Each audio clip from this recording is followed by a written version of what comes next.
Hello and welcome to the With Bennett podcast with me, John Bennett.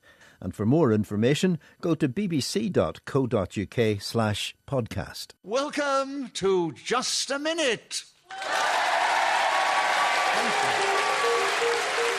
Thank you. The strains of Chopin's famous Minute Waltz, introducing yet another episode of Radio 4's Just a Minute. And one man has presented each and every one of those programmes. He's Nicholas Parsons. He's now 87 and still matching verbal dexterity with some of the sharpest wits in the land. But Nicholas isn't only a game show host on radio and television. In his day, he's been an actor, a stand-up comedian, and one of the best straight men in the business. I met him in London just before he headed off to Lord's Cricket Ground for the annual Lord's Taverners Christmas lunch. And we talked of many things, including, of course, Just a Minute, and how he saw his role in the very popular programme. And as the Minute Waltz fades away, once more it's my huge pleasure to welcome our many listeners, not only in this country, but around the world, but also to welcome to the programme 4 talented, excited, brilliant, clever, amusing, witty players who are going to show off their skill and dexterity with words. And those 4 are seated on my right, Paul Merton and Kit Hesketh-Harvey, and seated on my left, Alan Cochrane and Tony Hawks. Please welcome all 4 of them.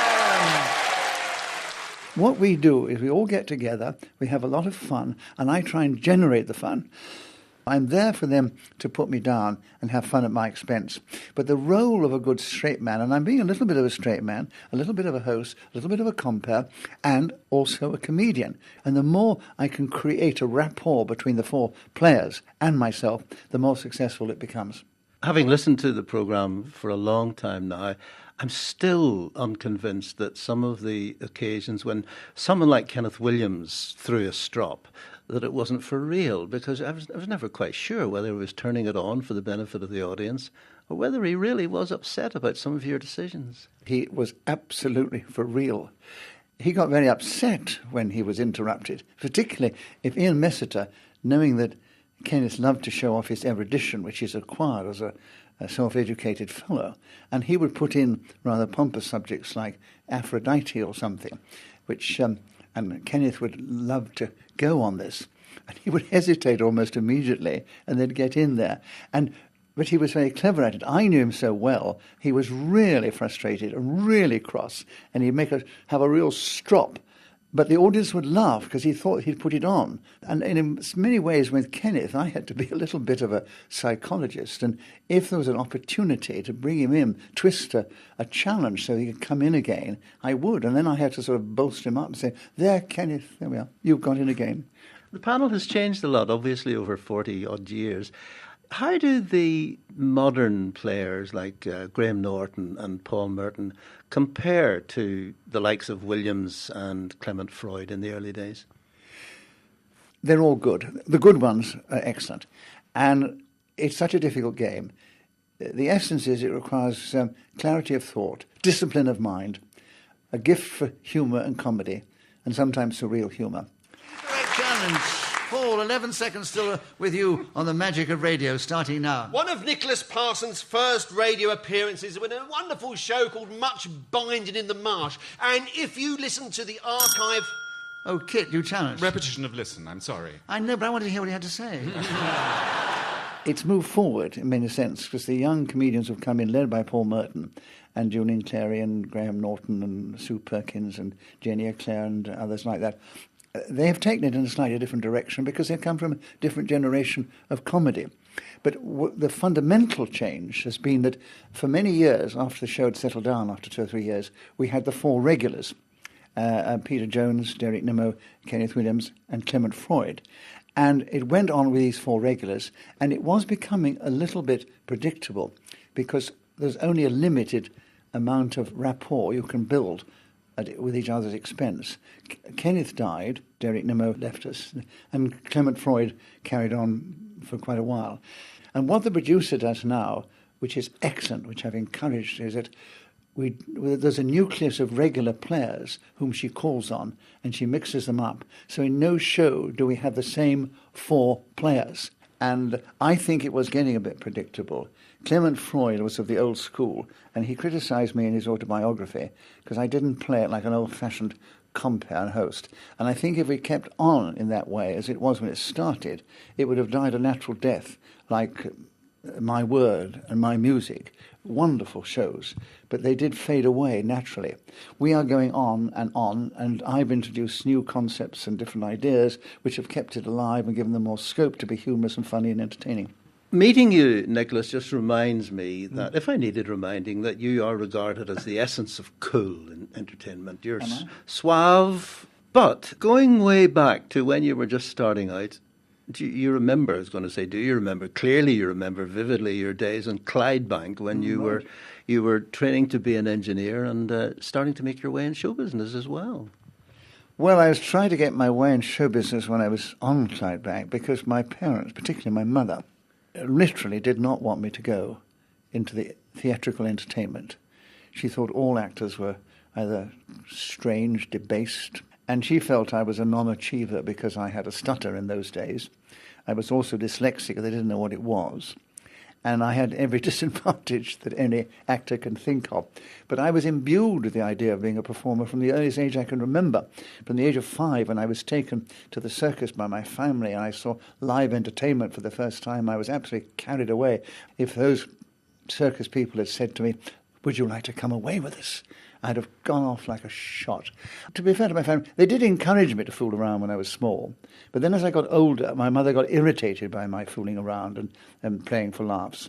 And when she realised I was serious about going into show business, or the theatre, she called it, she was horrified. So what they did was, because I was always clever with my hands and making things and repairing things, they said, "Why didn't you become an engineer?" The war was on, and if I wasn't going to be an actor, I didn't give a damn what I did. So the next thing I knew, through contacts and relations we have in Scotland, through my uncle, they got me fixed up with an engineering apprenticeship on Clydebank. And I went straight from an English public school, where we were talking very much more like that in those days than we do nowadays. In fact, if you saw me in some of my early films, I was talking exactly like that. But I went straight from this protected environment of a successful, professional, middle-class family into the rough and tumble and challenging of Clydebank. Well, when I arrived, I didn't really know what they were talking about. I mean, it was a Clydebank accent. It wasn't just a Glasgow accent. They were really rough. And I arrived up there talking like that. And I say, "Oh, hello, chaps. What have you done today?" And there I was. And somehow I survived. And they became my friends and my mates. I mean, they were wonderful to me. I think because I could make them laugh. I mean, humour is the greatest catalyst of all. So I built a rapport with them. And I did a full apprenticeship, actually, and finished up becoming a junior engineer in the Merchant Navy. But you see, the war was on, so once I was registered for military service, I had to leave university because I hadn't got through my exams. But technically, I was never cut out to be an engineer. But practically, I was good at my job. So it was reserved professional work, pumps and turbines for the ships. And so I carried on with that until I finished and got what's known as Glasgow, got my lines. You paint a vivid picture. You've appeared in some of the most plush theatres in the world over the years, but some of your earlier performances, your impressions, impersonating, were done in less salubrious surroundings. Absolutely. In the toilets of Clydebank. And the toilets of the engineering Ireland Lab. That's where I started doing my impersonations to my workmates there. I was getting some theatrical experience while I was still trying to be an engineer. And then my parents were horrified. A different way. You've done all this work. You've 5 years. You're qualified. I said, I'm going to be an actor. I did that to please you. I'm going to be an actor. No contacts, but by sheer determination, sheer persistence, wrote to people, phoned them up, sat in agents' offices, sat in producers' offices, till eventually I got seen, did auditions, and it's a slow climb up that ladder. I mean, people sort of said, you had your big break. I said, no, I've never had a big break. Nowadays, because of primetime television, and they have these talent shows, and overnight people can suddenly become known. But in those days, it was a slow climb. So I say, I never had a big break. I had lots of little breaks. And if you do well, it leads to something else. And then the major things happen, like the Arthur Haynes show, which was the most important and significant period of my professional life. It's that is what has established me as a name with the general public. And everything I've done since, I feel, has stemmed from that. But it started as the biggest disaster you can think of. And slowly we built into a successful show. So that's the normal pattern of show business, because you learn more from your disasters or your unsuccessful shows than the successful ones. Or you learn from them both, of course. You mentioned your parents, Nicholas, and their disapproval of what you were doing, and your father particularly you draw as being not disinterested, but an aloof type of a man. Would it be fair to say that your early drive and ambition was aimed at getting their approval more than being successful in itself? If you want to be a bit of a psychologist, yes, there's something in that. I mean, if you know anything about psychology, you know that every child is wishing to impress their parents and gain their approval. And maybe deep down somewhere, someone would say that's part of the driving force. But I was imbued with the idea of performing. I love performing. I love acting. I still enjoy it. That's why at my advanced age I am still working very hard and regularly, because I enjoy it. I get a joy from doing it. Joy imparting humour and hearing the audience reaction. When you mention my parents, you have to be fair, because remember, before the war, people didn't automatically go into show business. It was traditional that you went in the line of the family. If you came from a professional family, you got a degree and went into one of the professions. If you were in business, you went into business. You didn't go into show business. People in show business usually came from show business families. Yes, the reason I asked about your parents, you point out in the book that at one point in your career you feared that you were looking for reasons to fail along the way. For instance, in the Carry On Regardless film, when you asked for a retake from Gerald Thomas, presumably that was a worrying phase in your career. Well, everybody's career has ups and downs, and it is possible to make an unfortunate faux pas because you don't quite understand the ethos of the people you're working with. And I put that in because I'm very honest about everything. And Gerald Thomas was a lovely man to work with, and we had a lovely relationship in the Carry On films. But again, you're trying to be a bit of a psychologist here, because you talked about the fact that maybe one of the reasons I'm still driven to work is because I'm seeking approval from my parents. There's maybe an aspect of that in it. But I suddenly got a job in the Carry On films, where the ethos of working was quite different. Nowadays, I've had so much experience, I would soon suss out what was involved and do the best I could and come out smelling of roses, as they say. But in the Carry On films, they worked to a very tight budget. And once they'd got something which was adequate, that's why they had the same team, right, print. And I remember saying to Gerald Thomas afterwards, I said, it's a very long take. I said, how was it? He said, that was fine. I said, it wasn't as good as the run-through, was it? He said, no, but it doesn't matter. And he actually said to me, why, do you want to go again? And I foolishly said, yes, very nice man. They went again. But it didn't do me any good. They don't want actors. He didn't want people who say, I'd like to go again. And so, I mean, no disrespect to them and to me, I made a professional faux pas.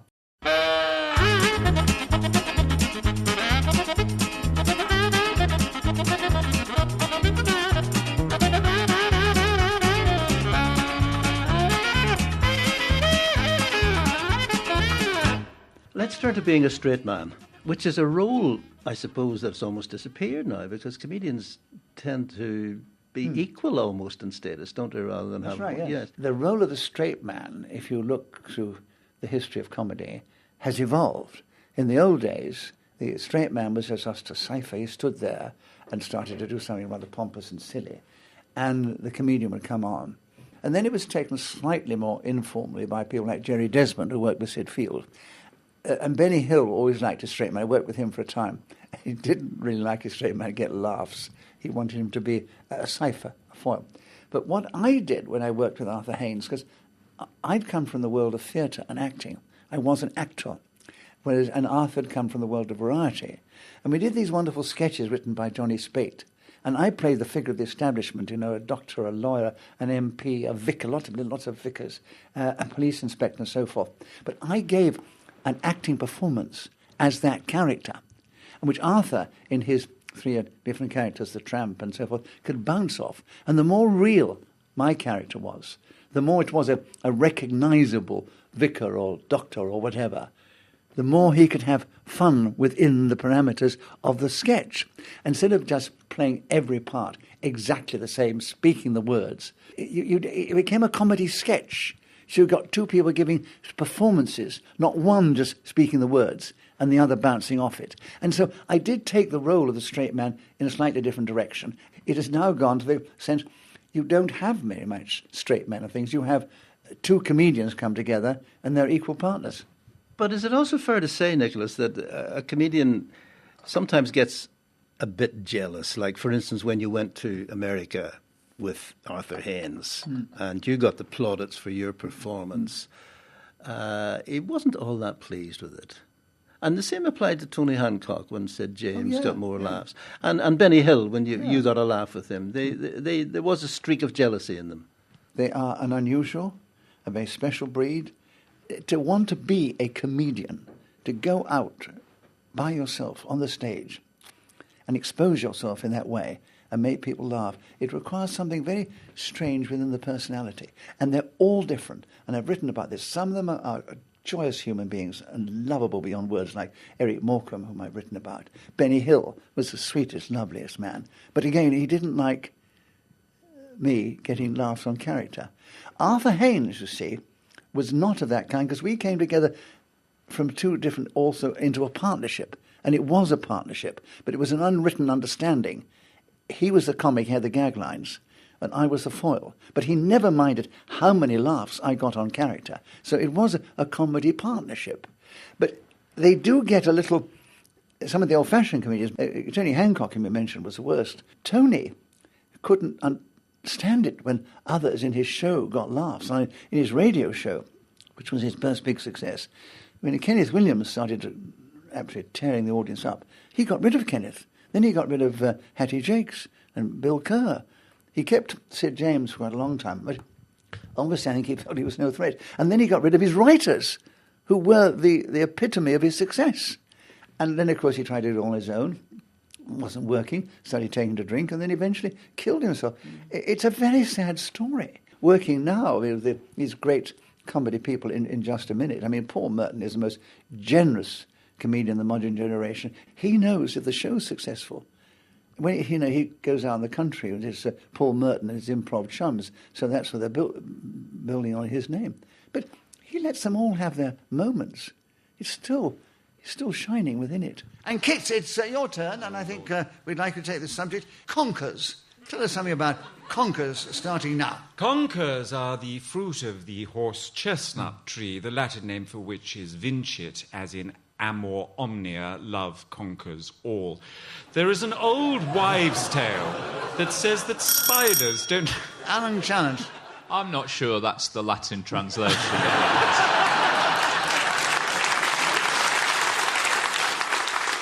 That's a very clever challenge, Alan, because I'm not confident to say no or yes. I did study Latin at school, and my impression is you are correct. Yeah. It was a new language then, wasn't it? It was a new language. It was the latest thing, wasn't it? I'm not going to give you a bonus point for that. I don't want one. Right. You've been a straight man, and when you were at the Windmill Theatre... Let's face it, the audience weren't all that interested in Nicholas Parsons, were they, at all? No. I was resident comedian at the Windmill for 6 months, 3 different shows. The trouble is that the general public, if they like a comedian, they will warmly say, oh, he's wonderful. And if it doesn't make them laugh, they say, oh, he's rubbish.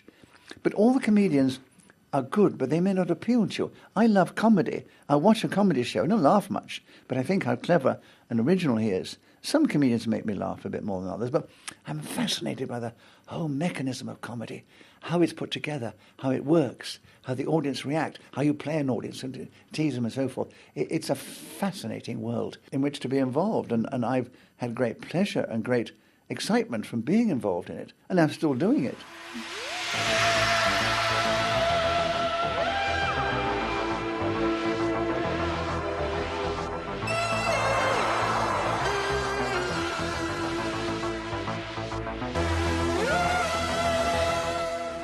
You mentioned playing a vicar earlier on, and I'm sure you played a lot of vicars over the years. Maybe you've got an ecclesiastical face, I don't know. But you did play a vicar in Doctor Who, didn't you? That's right. Maybe there are certain people look like vicars, or maybe my performance just conveyed that ecclesiastical presence that some vicars exude. But you see, I'm an actor. You act the part of a vicar. But there he was a very devout, very sincere vicar who was very worried about the information which was contained in the runes in the crypt of his church. If this got out, all kinds of terrible things would happen, and all the villagers would turn into hemovores, and the good doctor was there to try and prevent this happening, and the Russians were just off the coast and so forth, and MI5 were there. And I didn't know what it was all about, but it was wonderful stuff. and the public loved it. It was called The Curse of Fenric, and I believe with Doctor Who fans it was one of the most popular series. And I still get asked to Doctor Who conventions.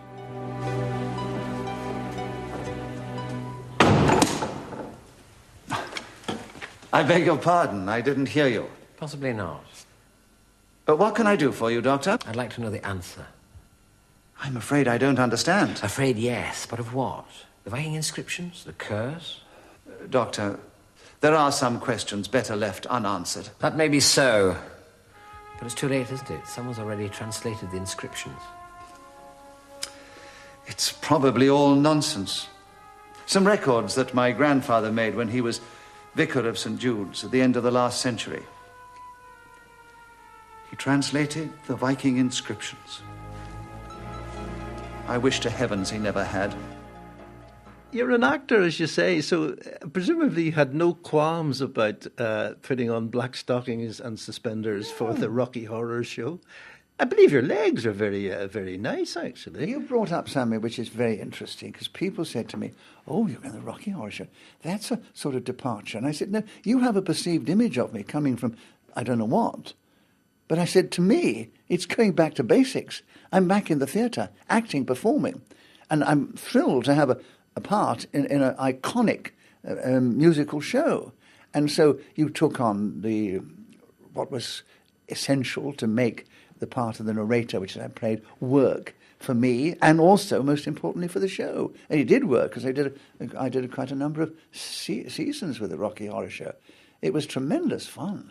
It was a different dimension, but it was performing. It's acting. You see, I think the trouble is the public get their perceived images, and at the moment my perceived image, because of the success of Sailor of the Century, is as a rather bland, po-faced presenter. But that was a performance which worked for Sailor of the Century. And it was so highly commercially successful. People have remembered that to the exclusion of the more interesting, challenging, creative things I've done since.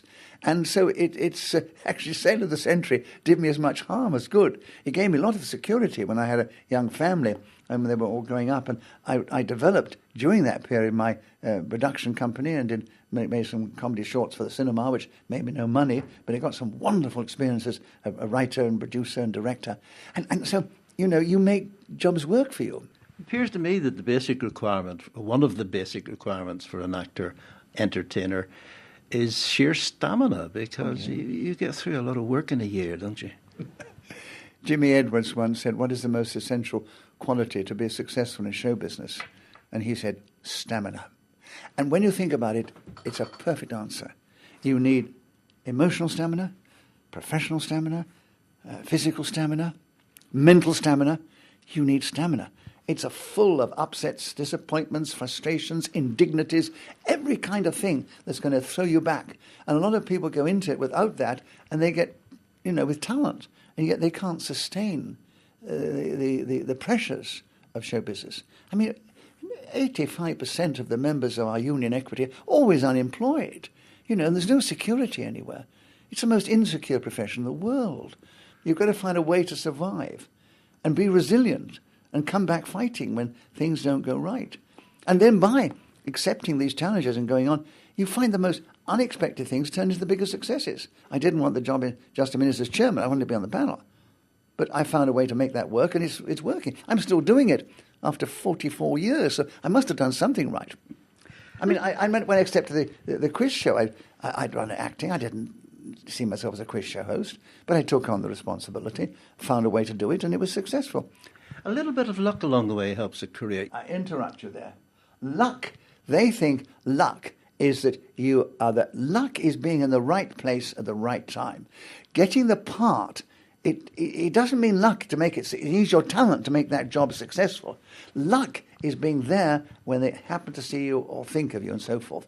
So the luck comes in, but nothing to do with your abilities. Do you still find time to enjoy your love of cricket? Because I know you're very much involved with the Lord's Taverners. In fact, the last time we met, you were wearing your president's sweater, which is about 12 years ago, isn't it? I'm wearing the 40th anniversary tie because when I leave you, I'm rushing off to the Lord's Taverners' annual Christmas dinner at Grosvenor House. And yes, I've been associated with the Lord's Taverners now since the 60s. I was turning out playing cricket for them and doing lots of other things. And I was president for 2 years. It's a wonderful charity because we're proud of the fact that we try to be a club as well as a charity. And I've seen this organisation grow from small beginnings, raising to a few thousands for charity to help underprivileged and disadvantaged children, to one that's now raising 3 or 4 million. It is an amazing organisation. I don't play cricket anymore. I mean, at my age, I'm over 80. You know, I mean, the essence of batting is that you try to pick up the ball as it leaves the bowler's hand. I'd be lucky if I picked it up now before I got to the bat. And anyway, I'm not agile enough to run about the field. You were a pretty good rugby player in your youth, yes. though, weren't you? Played international trial for Scotland.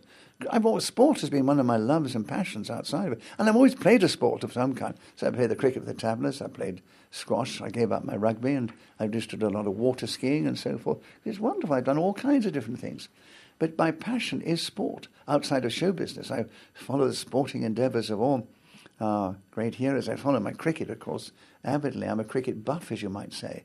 And, of course, rugby and all the other things that go on. In fact, after I've read the front page of the newspaper, I turn to the back page or wherever it is and read what's happening in the sporting world. Well, I'm just thinking, finally, that retirement clearly is not a word in the Parsons lexicon. Well, I've said before, I'm in a profession that retires you. Once the public grow tired of me, they'll let me know and I won't get any more work. I know lots of actors who've got talent just fallen by the wayside. You're only as good as your last job. There's no truer statement in show business.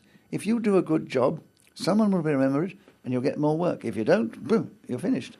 And the employers stop employing you, the general public don't want to see you, and so it goes on. It's a tough, tough business. It's a survival course. But fortunately, I love it. There's nothing else I ever wanted to do from the earliest I can remember. And I think if you have that feeling and enjoy your work, also if you enjoy your work, that enjoyment of what you are doing is conveyed to the audience and helps them to enjoy it even more. Nicholas Parsons, thank you very much. Thank you. Lovely to talk to you.